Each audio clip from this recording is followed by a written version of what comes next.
What's up, guys? I'm Aaron Heeb, and this is my disc golf channel. And first and foremost, I want to thank you guys for watching, tuning in. And if you haven't already, you should subscribe. It'll help me a lot. And yeah, let's just get to it. Right now, I want to go into how I optimize my time doing field work. This is one thing I see a lot of people do. That it's not necessarily wrong.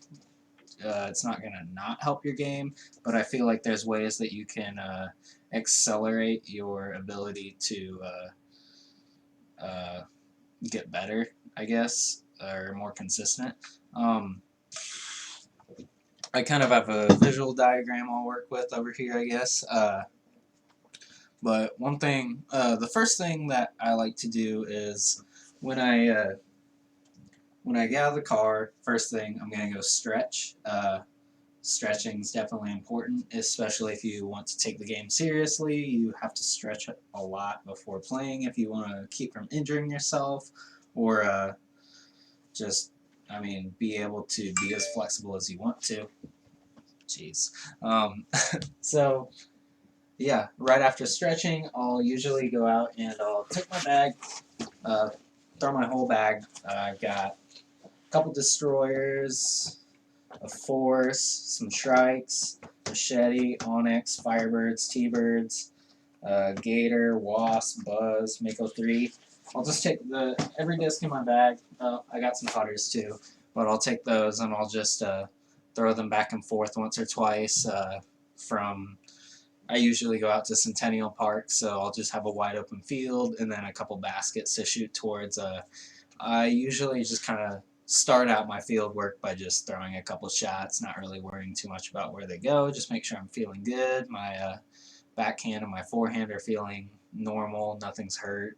All that jazz.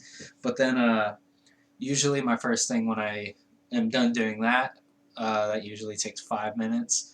I'll most of the time I'll take my box out with me, my field work box.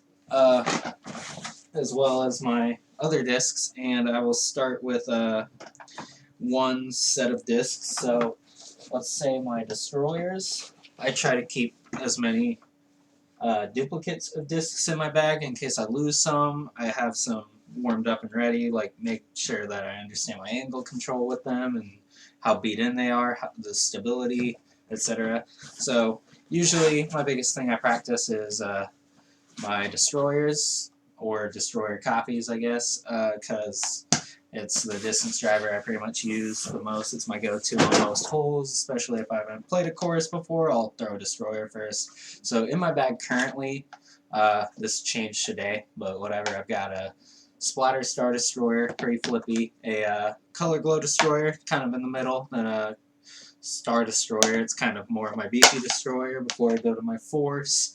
But then I've got, in my box, I've got two Zeuses, Splatter Star Destroyer, Color Glow Destroyer, two Star Destroyers, Halo Destroyer, Swirled Star Destroyer, and a Glimmer Destroyer. And these are in order of stability.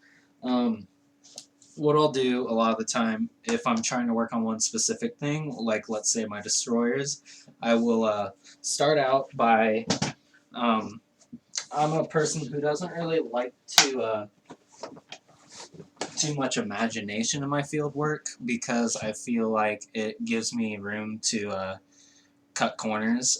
Like a lot of people, they'll be like, "Oh, I'm gonna imagine a tree in the middle of a fairway or something, and I'm going to do a hyzer around that tree or an anhyzer, or I'm gonna throw a straight shot that goes to the right of it, or whatever they're going for." And I don't really like to do that because it gives me too much room to say, oh, I might have made it around that, and when you're playing on the course, maybe making it around a tree isn't really going to cut it. So I've got a little diagram I'll pull up. This is the one thing that I'll do a lot of the time is, whoa, that's big. That's too small. Okay, cool. So I'll take cones out to the field a lot of the time. I've just got like some little orange cones that I bought at Walmart for like $5 if even.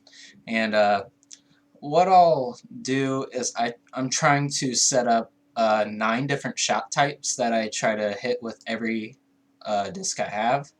I just realized I'm erasing. Oh my goodness. Okay, so yeah, what I try to do is I try to make a tic-tac-toe board essentially. Sorry, this looks like trash, but you get the point. So right here, let's say this is the T-pad. This is my tic-tac-toe board. This is just my field back here. Like, let's just pretend that's a field. And what I'll try to do is I will take all of my discs in, let's say, my destroyers and destroyer copies. I'll try to do the same. I'll do 9 repetitions basically of low shots. I'll do 1 repetition of Anheuser low shots in this spot, and right here I have a cone set up, and right here I have a cone set up.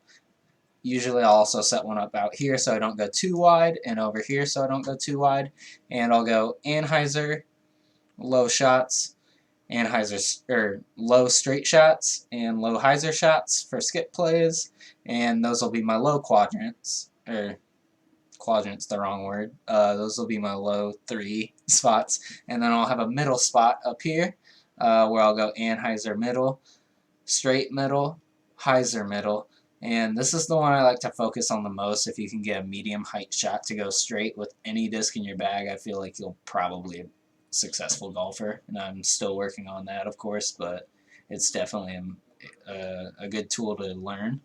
And then I'll go high Anheisers, high straight shots, or maybe like flex shots, and then my high hyzer shots. And a lot of the time I'll do that just 1 rep of each of those. So I have 12 destroyers basically. I'll do 12 of each of those shots, and that'll kind of get my arm worn out with that disc.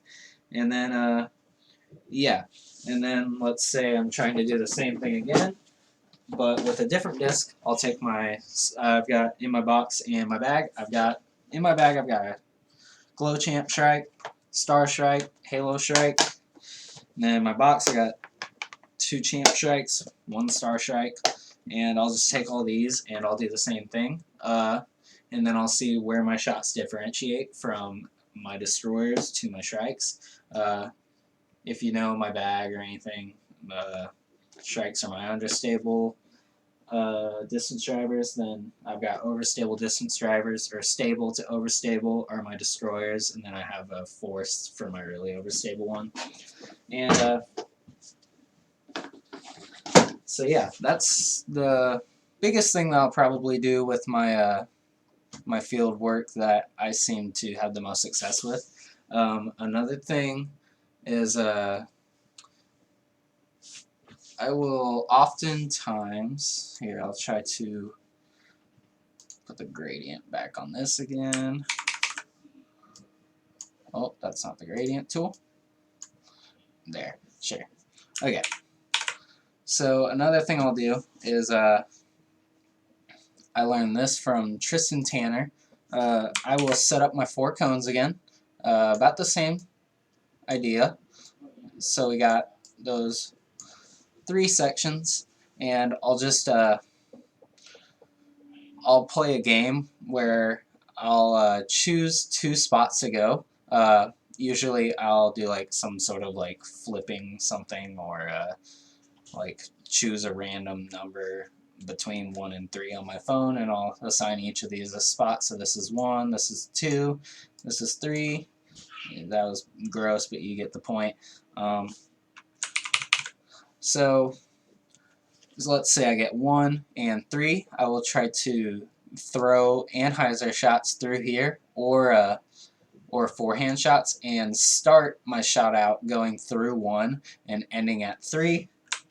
Or I'll get 2, 1, so I'll do a straighter shot where I go through 2, end at 1. Or I go 3, 1, I'll start one that goes hyzer from 3 to 1.